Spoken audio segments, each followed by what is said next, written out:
here at HUSK Bar. I'd like to welcome Troy in for a little cocktail. We're going to be doing the Geechee Boy Orgeat. All right, we're going to be doing 2 ounces of Troy and Sons Platinum. Do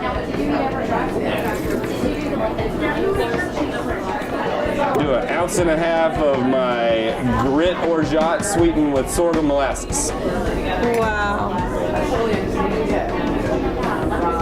Some Newtonian Beverage Company bitters, and this is the Slaughterhouse bitter. It's going to be like a sausage flavor. I grew up in Darlington, South Carolina, and we had a slaughterhouse there called Weinberg's, and they made an awesome breakfast sausage, so tastes like that.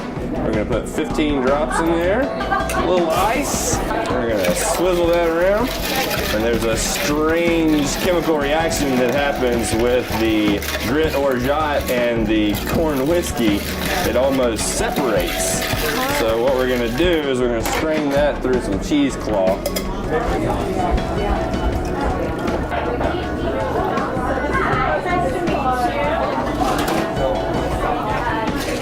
And there we go. I've never had anything quite like this. Cheers to you. Yeah, Thank cheers. you so Absolutely. much. Thank you for coming. Yeah, it's great to be here. Awesome. Lovely. That is amazing. It's like the sausage and molasses flavors together with the whiskey are great. And then I'm dying to hear how you make this. If you can explain it to me. Yeah, basically you're going to be making grits like you normally would, only I'm going to quadruple the water, cook it for half the time, and then separate the grits from the liquid. Then I sweeten it with the sorghum molasses. Fantastic. So it's like, how much molasses would you put in? For every 2 ounces of orgeat, I am putting in 1/2 ounce of sorghum molasses. Okay. So tell me what this is we're on. Okay, so this is a juggling board. They're made by the Charleston Juggling Board Company. They're actually down on Meeting Street. But from what I've read about the history of it, this was made for a plantation owner's wife, and she had some back issues and she couldn't ride her horse anymore. And mimicked riding her horse, and it was exercise for her. But as lore goes, with the stories that I've been told, is if a young man was courting a woman, they would sit on either end, and the woman's father would sit in the middle. If he approved of their relationship, he would get off the juggling board and walk away, and then they could bounce on it. And they were trying to get closer together like this. Hey, have you ever been pursued by a woman who makes whiskey? No, but I can think of a lot worse things to happen to me. There you go. Well, this is such a great experience for me to be here with you at HUSK.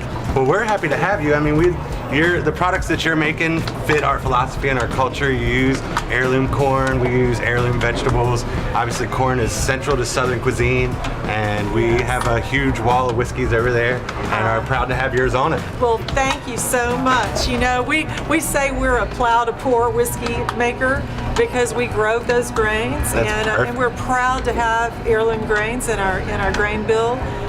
So you guys are the perfect match for us. You didn't know that. Well, I will say when because the white whiskeys on the market are relatively new, and when they started coming out, I was very interested in it because of our whiskey program, and yours was one of the first ones to come to the table. And when I read the history on it, and that fact that you're using that Crooked Creek and it's 100% corn, and you're using the heart of the product, it really, like I said, it matches our cuisine philosophy and really everything that HUSK is about. So, well, I appreciate you knowing about the hearts, because a lot of people don't know about the hearts.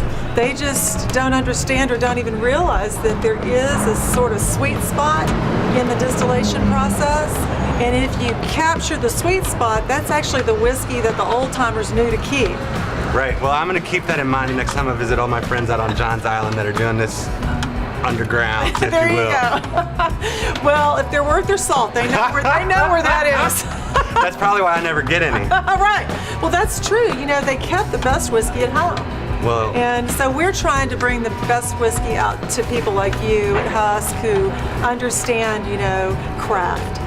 And I love the farm to table movement, and HUSK is kind of at the heart of it all. And the recognition of the farmers who are growing your products that you use is really tremendous. Yeah, it's really awesome. It was one of the things, like when I started with this and I was talking with Sean, he said that it was really important when we were opening HUSK that he wanted the farmers to take center stage and the chefs to kind of play a supporting role.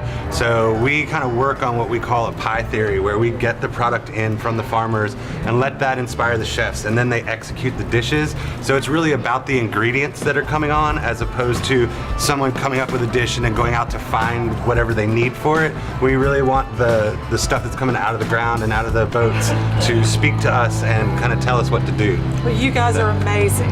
Well, I mean, thanks. and I thank you for so much for being with us today and letting us share a little time on your porch. Well, that's right, I don't mind swinging. He's so cute.